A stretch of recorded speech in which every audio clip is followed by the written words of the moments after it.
यो न्युजसँगै अमेरिका डराइसक्यो। ट्रम्पले आर्मीहरू तैनात गरिसक्यो। आफ्नो वरिपरि 100 जना राख्थ्यो भने 200 जना राखिसकेछ अहिले डरले। भने होला फेरि यस्ता जाबा यो त म अनि पनि कहाँबाट आइपुगेछ। अमेरिका त पङ्गी परको कुरा हो।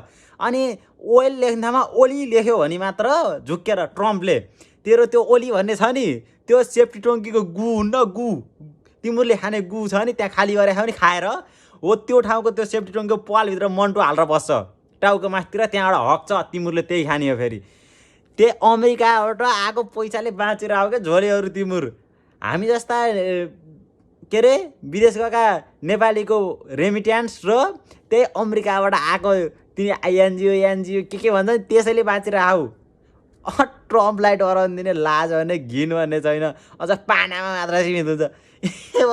आफ्नै आमा लुडी लङ्गडी छिन्। आफ्नै देश लङ्गडो छ। अर्का देशको के को खनी कोदाली गर्छ हो। लाज भन्ने घिन भन्ने छैन तिमीहरूलाई। हस्त नमस्ते।